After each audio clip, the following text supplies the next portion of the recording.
Good evening and welcome to House and Home. I am Miriam and I will be your host. We start off our show this evening with our Out and About segment where Lisa visited Shimura Lodge located here within Boroko, where she met up with Mary, the owner, who took her on a tour.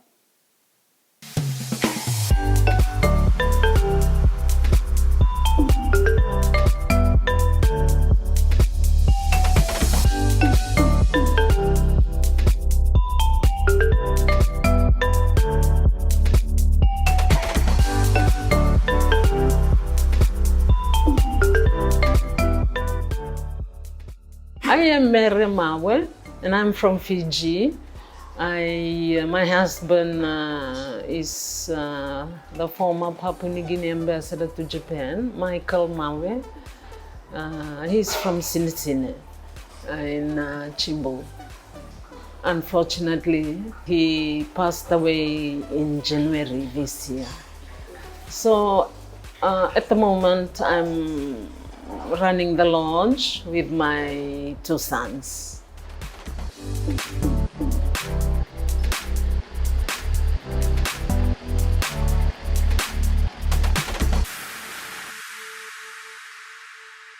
Shimura Lodge is located along Bisini Parade, Section 6, Lot 8, and opposite the Boroko Market, and also the Rita Flynn Court, and the National Football Stadium.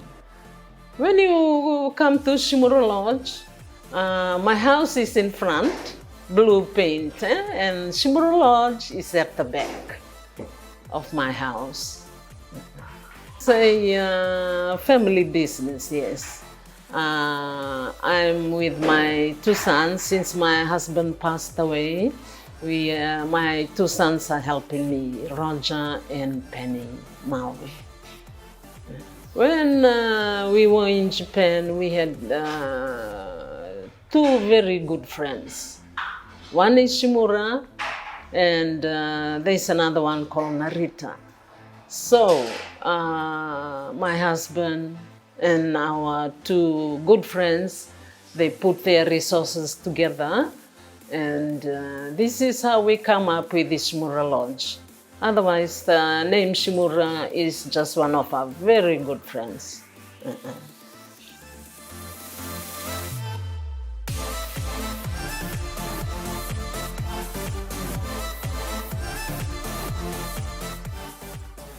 We have 9 rooms for accommodation. We offer breakfast, lunch, dinner for our guests. Yes, and it depends on what they want to eat, then we will always provide for them. Okay, yes, we have a small restaurant. Normally, we have our buffets on Tuesdays and Fridays. Tuesday we offer curry, meat, vegetables, and on Friday we offer seafood buffet. And it's 50 kina per head. Knowing buffet, you go for the second round, yes. Sometimes people come, they want to have meetings here or conference like that, where we offer meals if they want, we can provide for them. It's 50 kina per head for one person. It depends how many people they want to attend that conference. We always charge by, head count.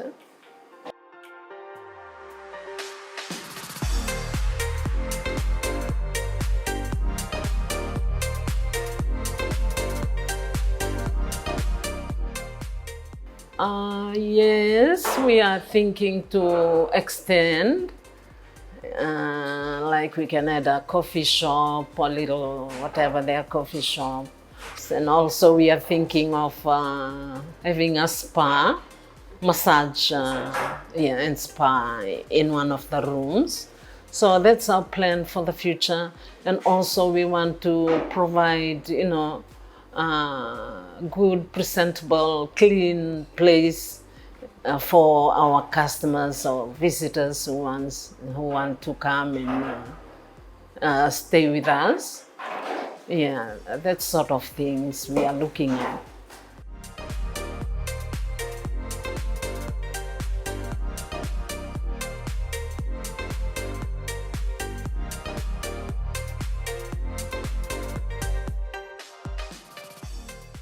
One time we came for holiday. Yeah? We came back here for holiday. Then we went in one of the lodges. We were trying to go to some places where we used to go. It was fully booked, so we went to one of the lodges. Yeah, and when I went in, I saw, it was not that presentable. Place was dirty, our people spit betel nut, and that place was so dirty. So I said, oh man, I think I can do better. So this is how we started this place. Yes. It's been running. This is the beginning of the 5th year.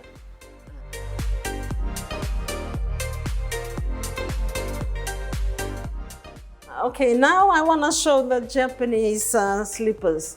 This is what they wear when they are in the rooms. So now Lisa is putting on the Japanese slippers, and we will go up to the rooms.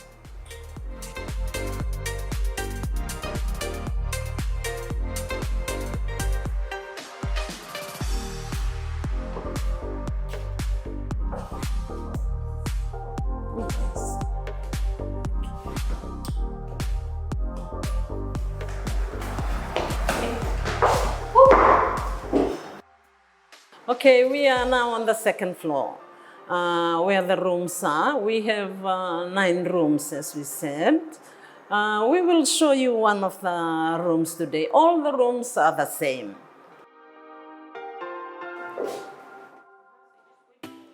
Yeah, so this is the room. We'll have a look in this room.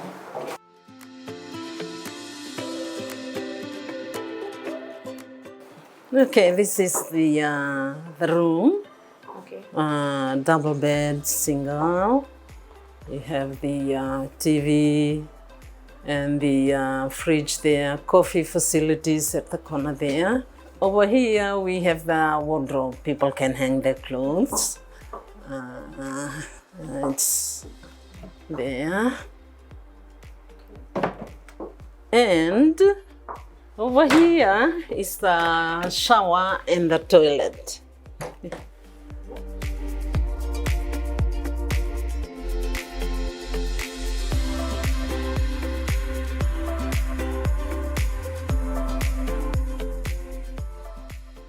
There are many lodges within Boroko area, which making it very competitive for operators. It is a client market. However, it is true to say that prices are a major determining factor. Yeah, at Shimura Lodge, we offer 2 rates. Yeah, for the national and for the visitors like tourists, different rates. The room rates are 250 a night, and we offer weekend special too, which is 150 a night. We also offer special rate for the pastors, the church workers. Yeah, it's 100 kina a night.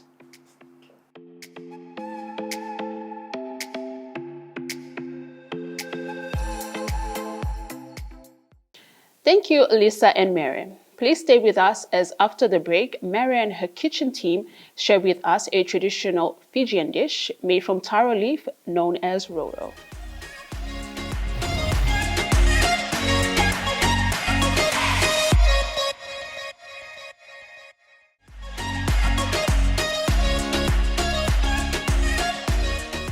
Welcome back to House and Home. As promised, here is Mary and her kitchen team preparing a traditional Fijian dish for us. Here it is.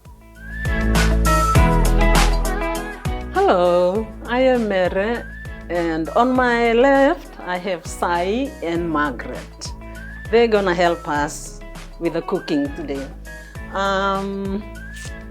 We're gonna do the taro leaf, prepared in the Fijian way. Over here we got some ingredients. We have pure coconut, and this one here is mixed with water. So we have onion, we have ginger, tomatoes, and some Maggi cube there, and salt. Yeah, and the cooking oil, a little bit in there.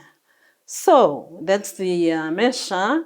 If the taro leaf is strong, when we boil it, after boiling, we can use the mesha to make it tender and soft. First of all, we put the saucepan, water inside, and we'll have to boil it. Boil the water. Next is salt inside the boiling water.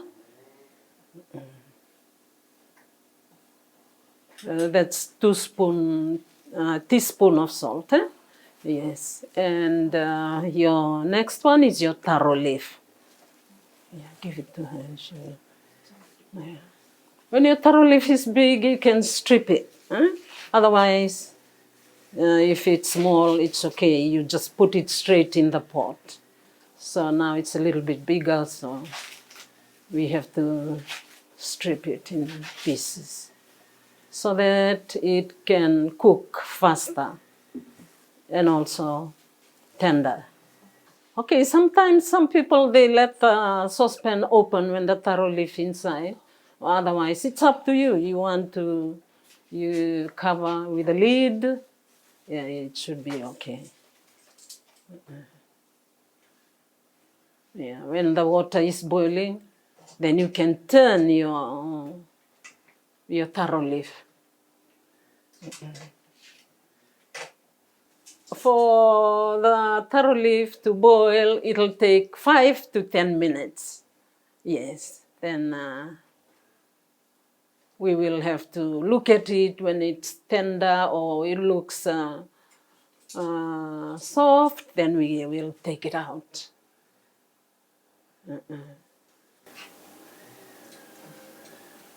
We'll put it in a bowl or something. Okay, taro leaf is good for the health. In Fiji, every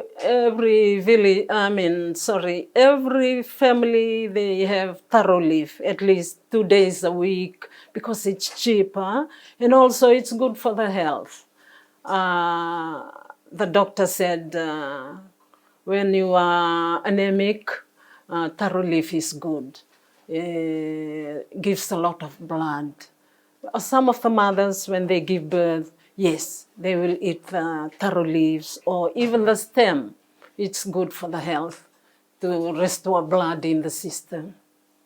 Normally, we cook with a taro leaf, can go with the fish in the coconut, or some lamb neck or any meat, lamb pieces, or even thin fish. You can just put in your taro leaf while mixing, and it's very good. Now when the taro leaf is ready, nice and tender, we will pour out the water. Taro leaf is cooked. In Fijian, we call it roro. So now the roro is ready, cooked. We pour it in the colander, and strain it. After straining, we can mash if it's still a little bit fiber there or strong. We mash it with a masher. Otherwise, you can use a blender. If you have a blender, you can use it. But the easy one is just a mash. You can mash it with that.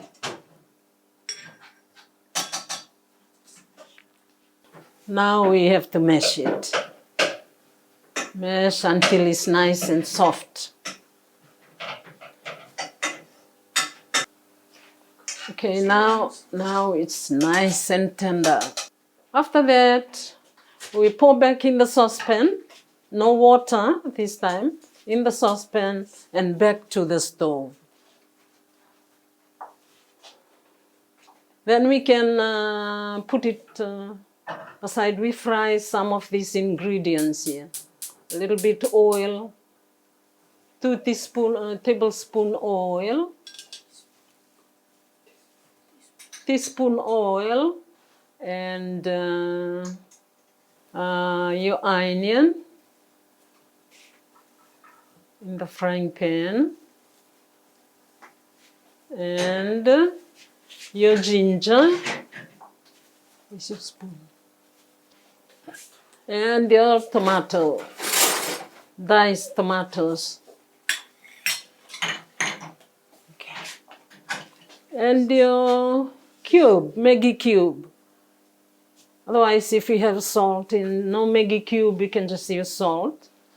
So a little pinch of Maggi cube inside, and you can stir it until it's nice and brown, the onion. Then that will go back into the saucepan where the taro leaf is. The onion, all those ingredients ready, we pour back in the saucepan where the taro leaf is. Then we will add the coconut. Okay, in there.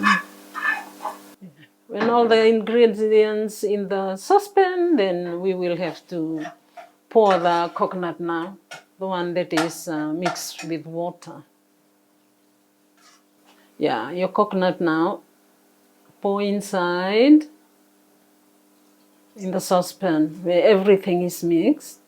Then we have to turn it around so everything mixes nicely in the coconut cream. And this is your pure coconut. We have to put it in now in the mixture. We have to pour that and keep mixing. Blend nicely with the coconut, pure coconut.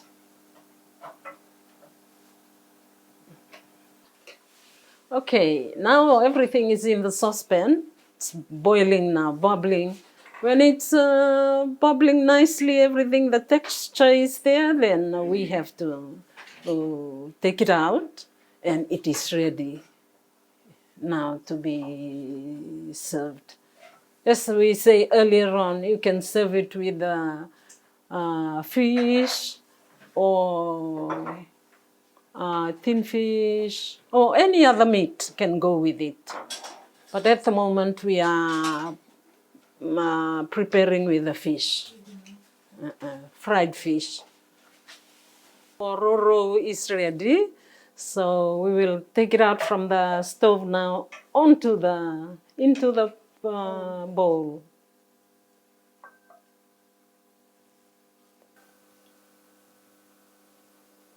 Yes, into the bowl now.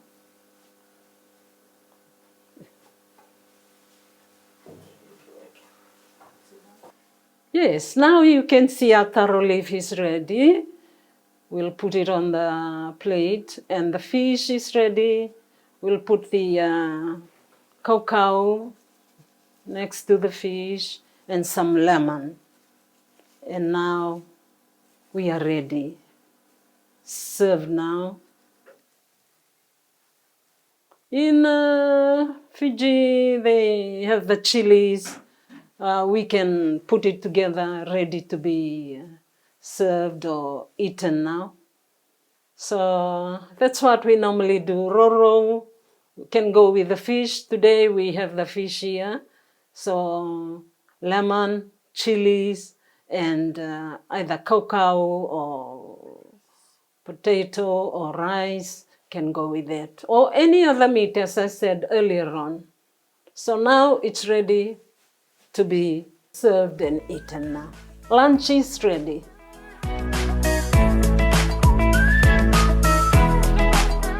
Yes, now that's what we have for you today. And this is our Fijian taro dish.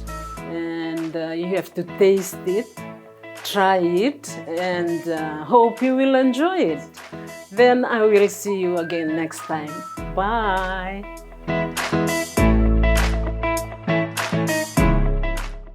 Wow, that sure did look delicious. Please stay with us, as up next we have Quick Stitch for you with Teresa from Last Corner Sales.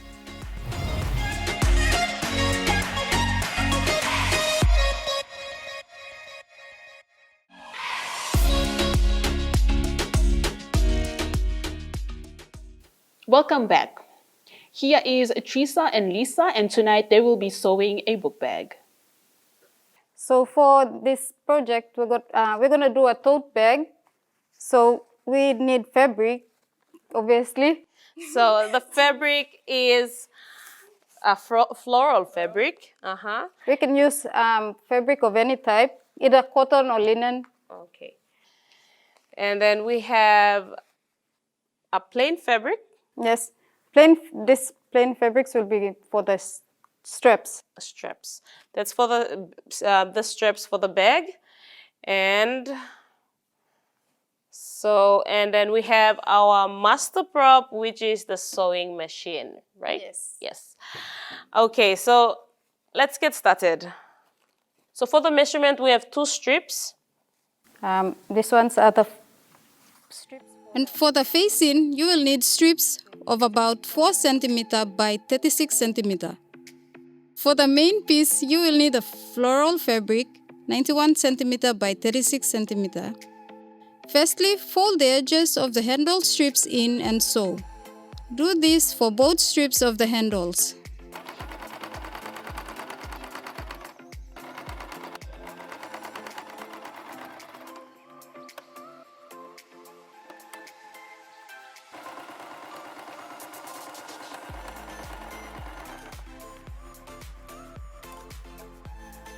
The main piece, from this end, one end of the long piece, you can just measure 10 centimeters in.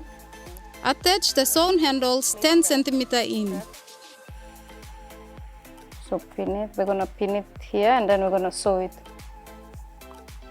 So 10 centimeter in from that end and this end also. So 10 centimeters.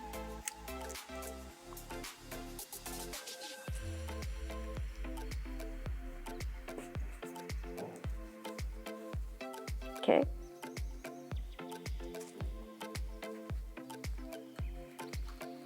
Okay, we're going to do the same to the other end of this fabric. Sew the facing strips on the main piece where the handles are sewn.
Okay. The next thing you do, fold the main piece in half. Then sew on the edges of the wrong side of the fabric.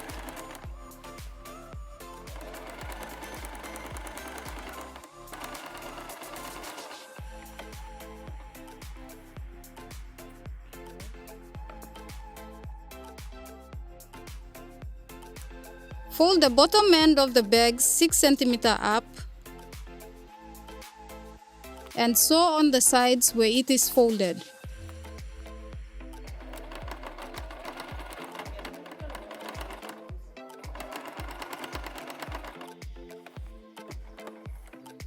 Flip the bag right side out.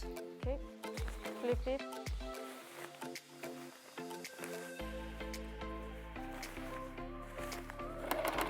And sew all around the edge of the bottom of the bag.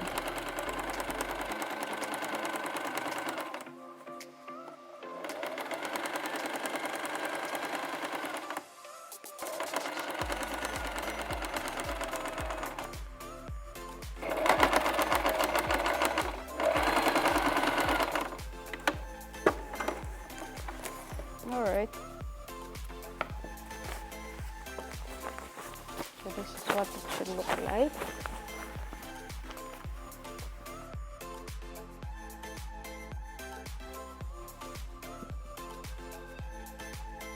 And there you have it, a simple book bag.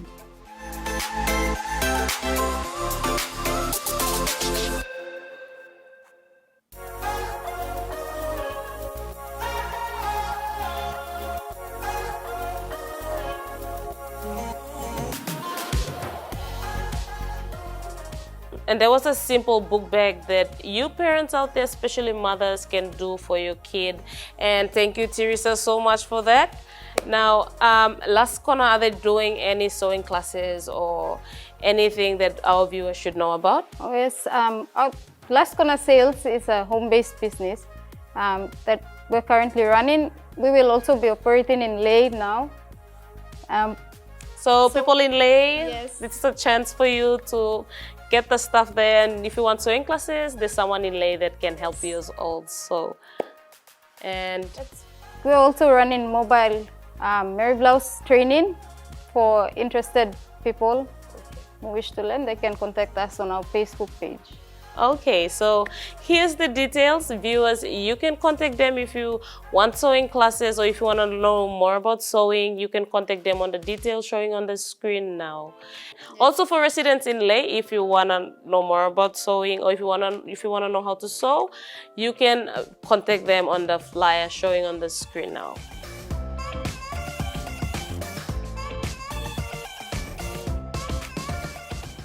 Thank you, Tupla. After the break, we have Mr. and Mrs. Queenie of Glory's Corner.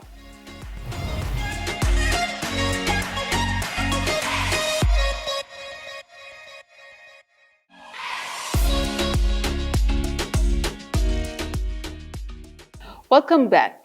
Mr. and Mrs. Queenie create an array of beautiful flower pots out from their home here within Hohola. Lisa paid them a visit recently, and here is more of their story.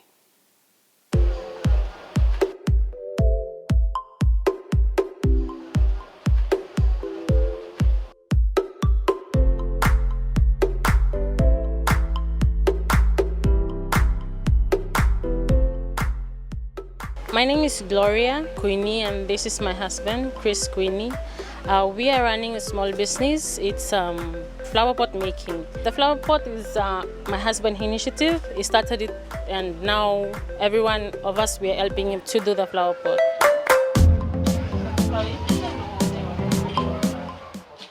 I started thinking about something to make my home very beautiful. So when we had the first lockdown, most of us, we didn't go to work and all that and nothing to do. So I started going into YouTube, watching videos and all that to get some ideas. So I started doing it. But the first pots that I did never come out as I wanted. And as you can see, we put them as just for us at home.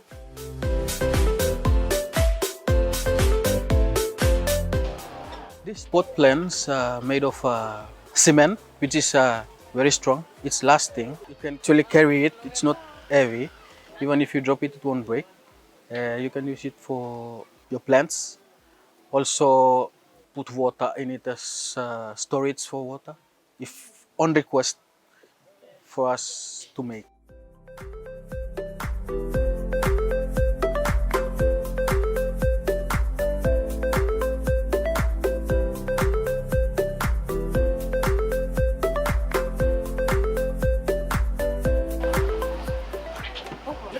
The other thing made me to help my boys in the house do something worthwhile while staying in the house.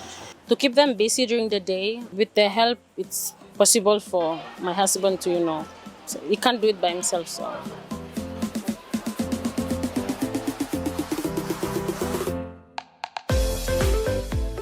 So when people placing order, it takes 2 days. So the second day we do the painting and then we do the deliveries.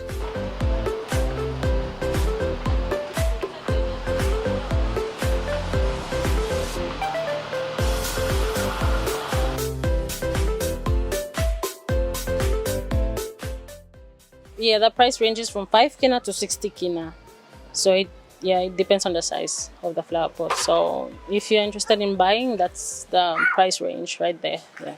Okay, viewers, if you're thinking of beautifying your place, your home in the city, you can contact us on the number on the screen. And also go to our page to make your order. We can do deliveries for free.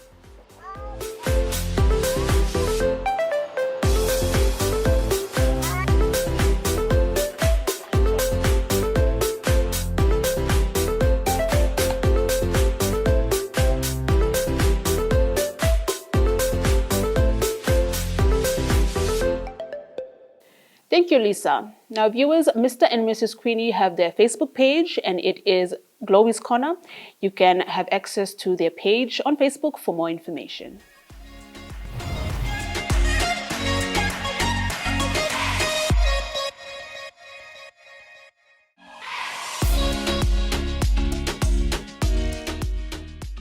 Social networks are sites that internet users use to share music, images, GIFs, and information. On tonight's Tech People, we will be sharing with you information on Pinterest and Instructables. Pinterest and Instructables are social networks on the internet. They are similar, but they both operate differently.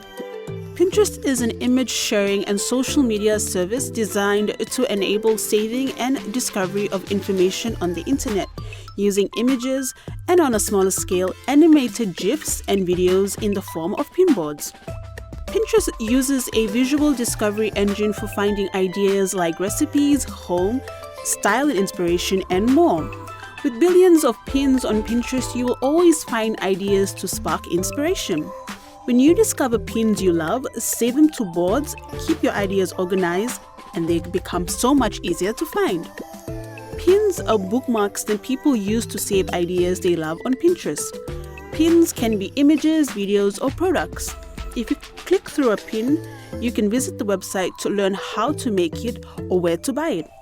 As you discover pins you love, click the red Save button to save them to your boards.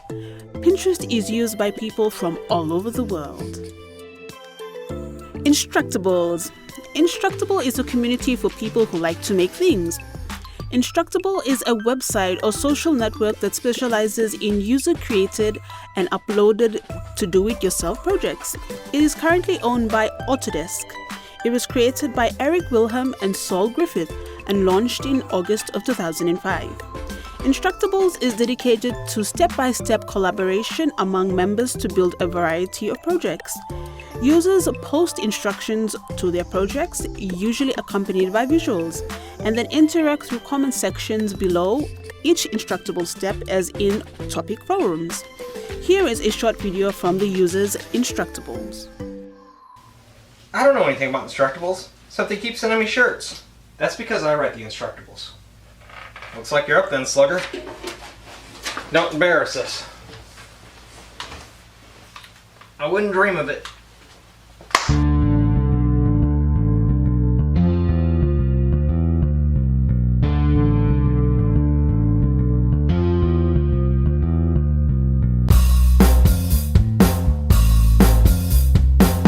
Instructables is a positive, moderated community with a serious Be Nice policy and zero tolerance for trolls.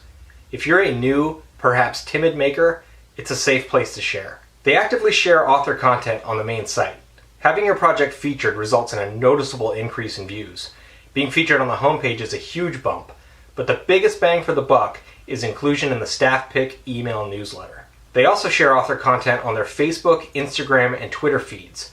For me, a feature on Facebook results in an additional 50 shares and several hundred views. In addition to direct sharing, the site is often farmed for content. I've had beer caddies posted on brewing sites, and a gramophone I made from a funnel was featured with a brief interview on bobvila.com. If your video is embedded in the Instructable, it's a guarantee some of that traffic will pass through to your YouTube channel. If that isn't enough, they have tons of contests, which drive even more views during open voting, judging, and when winners are announced. I personally like the friendly competition, the deadlines, and the occasional constraints on design and fabrication to fit within a certain set of parameters. Placing as a finalist results in free t-shirts and sweet prizes, but mostly the t-shirts. The site seems to have some strong SEO. More often than not, an Instructable link will appear within the first page of Google results. Now, I don't want to outright say they have naked pictures of someone important, but it's possible, and it's probably Peter Brown. Bottom line, after the initial traffic boom, the content lives on and it continues to accumulate views.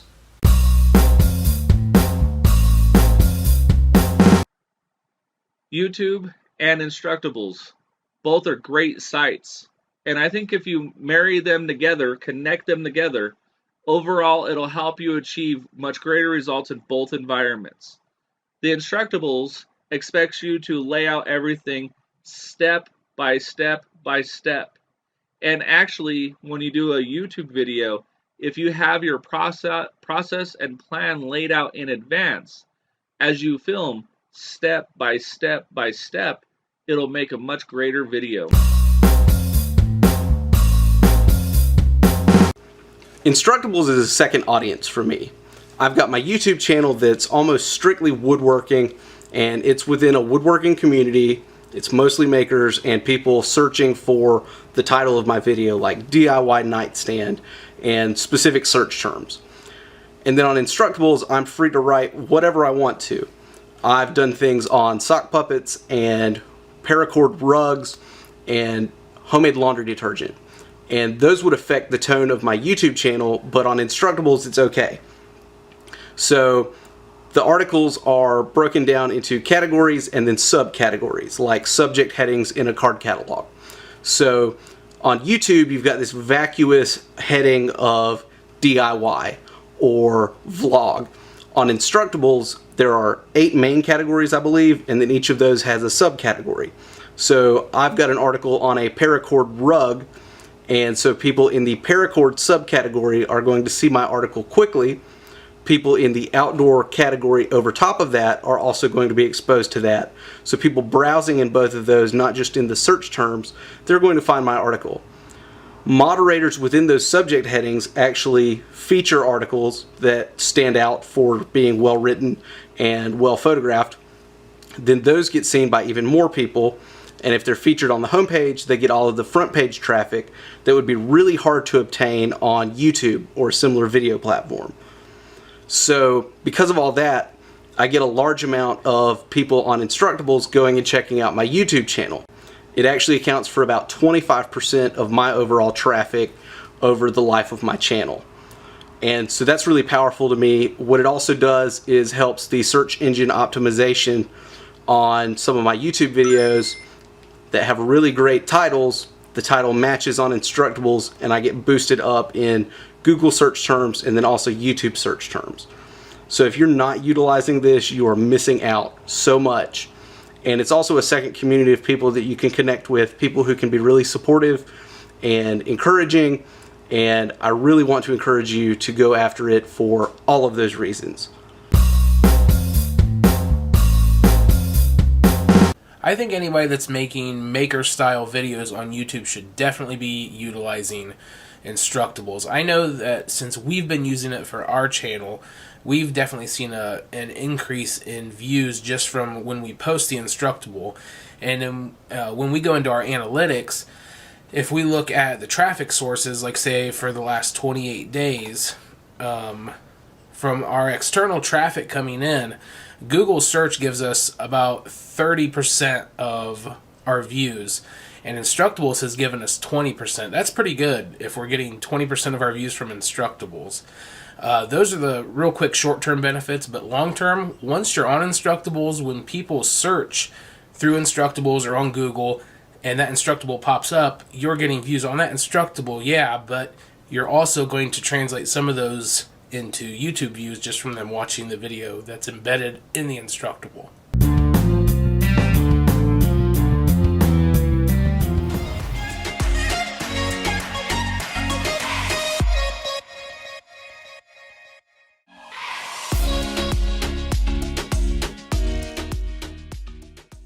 Welcome back. More and more people around the world are engaging themselves in DIY projects, especially during this time of the pandemic. Here is Lisa with a home decor project. For this project, you will need a canvas painting which you can purchase at the shop, or you can build one for yourself using leftover plywood at home. The next thing I am going to do is hammer the nail on the edges of the frame.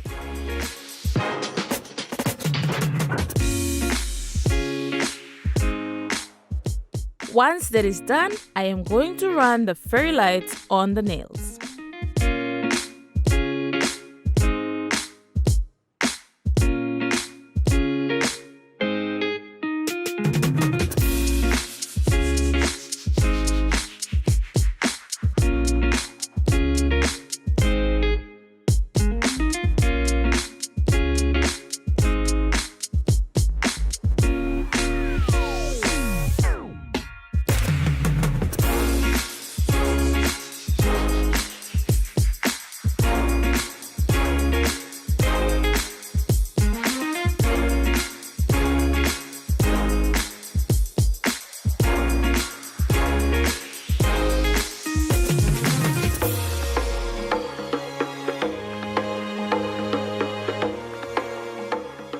And then I am going to put the paper clip.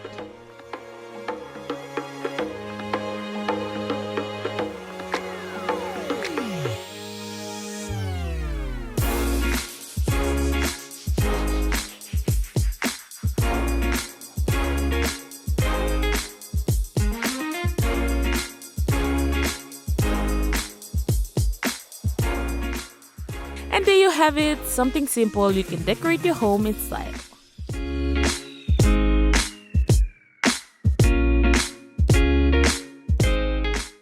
Thank you, Lisa, and that is all we have for you on this episode of House and Home. If you would like to know more information on anything that was shared on tonight's show, please do not hesitate to call us on 3129-200. Our contact details are appearing on your screen right now.